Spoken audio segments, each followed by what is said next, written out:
Nicolas Collardel, bonjour. Bonjour. Vous êtes directeur commercial et marketing du groupe freelance.com.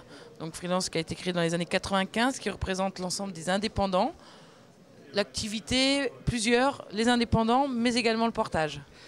Oui, alors d'abord, merci de nous recevoir pour la 3e année sur votre salon. Aujourd'hui, nous nous présentons comme l'activité Valeur Consultant, donc dans l'activité portage salarial. Et nous venons promouvoir, comme nous le faisons depuis 3 ans, les indépendants. Comme vous le disiez, cette entreprise a été créée dans les années 95, donc on va dire qu'on n'est plus tout à fait une start-up, mais on garde cet esprit jeune et dynamique et créateur d'entreprise.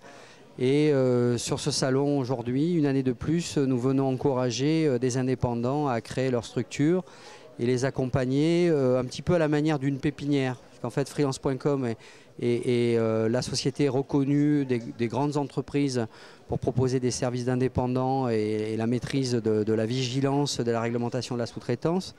Mais naturellement, pour des entrepreneurs qui n'auraient pas encore ou l'expertise ou l'envie, il fallait leur proposer une solution. Le portage existe depuis 20 ans, naturellement créé par Valor à l'époque. Et aujourd'hui, nous essayons de continuer à poser des pierres dans cet édifice qui est assez nombreux. Alors, dans quelle situation choisir quel statut ? Alors, on a créé, pour faciliter un petit peu la tâche de nos futurs entrepreneurs, un petit passeport que je vous invite à prendre en stand G6 pour essayer d'expliquer un petit peu, en fonction des affinités, des ambitions, du chiffre d'affaires et peut-être même de l'activité, le type de statut. On l'a classifié naturellement. On ne peut pas ne pas parler de ce merveilleux statut d'auto-entrepreneur qui a la vertu d'être très simplifié, mais qui a aussi la contrainte de limiter le chiffre d'affaires potentiel à faire la première année. Naturellement, les grandes entreprises, différents modèles SaaS, URL ou autres.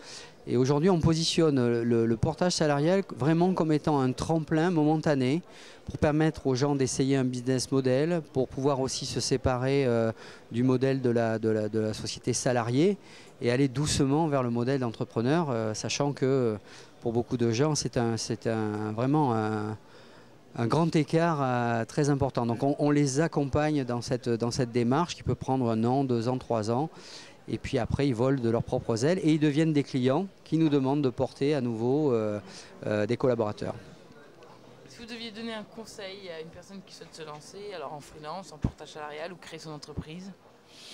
Alors moi, j'allais dire, je ne me prends certainement pas pour ce monsieur, mais il y a un monsieur qui nous a quittés qui disait si vous avez un projet, même si on vous dit que c'est dangereux, que ça va être difficile, vous l'avez reconnu, c'est le monsieur c'est le papa de l'iPhone, il faut le développer. Donc développez vos idées, vos passions, encadrez-vous, faites-vous suivre par des gens qui ont le savoir-faire. Les conseillers ne sont pas les payeurs, donc entourez-vous quand même des compétences et de gens spécialisés. Je pense que nous, comme d'autres entreprises sur ce salon, nous sommes là pour les aider. Et puis surtout, soyez dans la passion et continuez à entreprendre. Nicolas Collardel, je vous remercie. Je rappelle que vous êtes le directeur commercial et marketing du groupe freelance.com. À très bientôt. Merci. Au revoir.